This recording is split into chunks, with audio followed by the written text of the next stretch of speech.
What goes around comes around, a tale of justice and confrontation. Have you ever heard the saying, "What goes around comes around"? This classic adage rings true in a jaw-dropping story of irony and justice that unfolds in the most unexpected way. It involves a couple of racist police officers who learn their lesson the hard way. The very woman they unjustly arrest turns out to be the judge presiding over their case, a twist that leaves everyone in disbelief regarding how justice is ultimately served. Setting the stage on a quiet suburban street on a seemingly ordinary night, two police officers, Officer Daniels and Officer Smith, are patrolling the area in their squad car. Officer Daniels points out a figure in the distance. "Look at that, Smith. What's a black woman doing in this neighborhood at this hour? She must be up to no good. Let's check it out," he suggests with a hint of condescension. They pull over to the side of the road where Maya Johnson, a well-dressed black woman, is standing next to her car, conversing quietly on her phone. Officer Daniels steps out of the vehicle and approaches her with a demeanor that exudes authority. "The unjust encounter. Ma'am, can we see some identification?" Officer Daniels asks, the tone of his voice making it evident that he holds a bias against her mere presence in the neighborhood. Maya, surprised by their sudden confrontation, responds, "Is there a problem, officers?" Officer Smith, standing back and eyeing her critically, interjects with a stern tone, "Just show us your ID." With a heavy sigh, Maya reaches into her purse and hands over her driver's license. Officer Daniels examines her identification, reading her name aloud. "Maya Johnson, what are you doing in this neighborhood?" Maya, maintaining her composure, responds calmly, "I live here.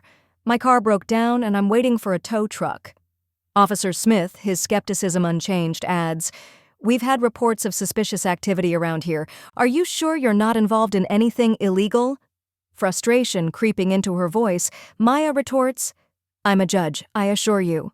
Officer Daniels scoffs, "A judge, huh? We'll see about that." He orders her to turn around and put her hands behind her back. Reluctantly complying, Maya is cuffed and placed in the back of the squad car, her dignity intact even amid this inhospitable treatment. The holding cell. In a dimly lit holding cell at the police station, Maya sits calmly on the bench, her composure unshaken. Officer Smith approaches the cell with a smug grin. "So, Judge, how does it feel to be on the other side of the law?" he mocks. "You'll find out soon enough," Maya replies, her eyes piercing with unyielding strength. A courtroom like no other. A few weeks later, the scene shifts to a courtroom where Officer Daniels and Officer Smith sit nervously at the defendant's table, facing serious charges of racial profiling and misconduct. As the judge enters, the courtroom murmurs and falls silent. "All rise for the Honorable Judge Maya Johnson," the clerk announces. Both officers exchange horrified glances as Maya Johnson, now adorned in her judicial robes, takes her seat at the bench. "Officers Daniels and Smith," she begins calmly, "it seems we've met before." Stammering, Officer Daniels expresses, "Your Honor, we didn't know—" Judge Johnson interrupts. "That I'm a judge? Does that make your actions that night any less wrong?" Officer Smith tries to maintain his composure. "We were just doing our job, ma'am. Your Honor." Judge Johnson firmly responds, "Your job is to protect and serve all citizens, not to harass them based on the color of their skin." A profound silence sweeps through the courtroom as she delivers an impassioned speech about justice, equality, and the fundamental values of law enforcement. Flashbacks and reflections. As her words resonate, the audience is treated to flashbacks showcasing Maya's journey to becoming a judge, her experiences as a young law student facing discrimination, her late-night study sessions, and ultimately, her celebration as she is appointed as a judge. A mentor's voice rings through the memories, reminding her, "Maya, the road is tough, but you'll make it. When you do, you'll be a beacon of justice." The flashbacks culminate with Maya standing tall in her judicial robes, her mentor's words echoing in her mind. Delivering justice. Later that day, in the same courtroom, the jury has returned with their verdict. "Will the defendants please rise?" the clerk calls. Daniels and Smith stand, their anxiety palpable. For the person of the jury, the foreman announces, we find the defendants guilty of racial profiling and misconduct. Judge Johnson nods solemnly.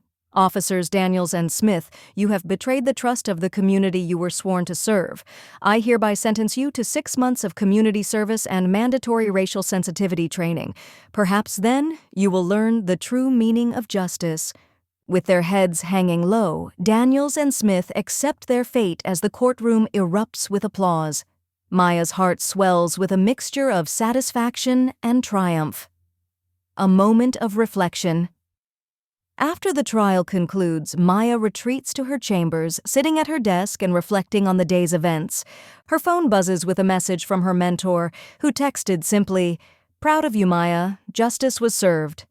She smiles, feeling a deep sense of fulfillment. Gazing out of her window, she observes the bustling city below and takes a deep breath, whispering to herself, "One step closer to a fairer world." A lasting message.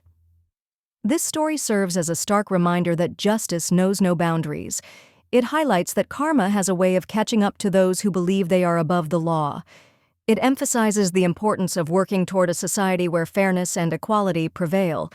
If you've enjoyed this story and want to hear more incredible tales of justice served, please consider liking, sharing, and subscribing to our channel. Don't forget to click the notification bell to make sure you never miss an update. Until next time, stay safe and stand up for what's right.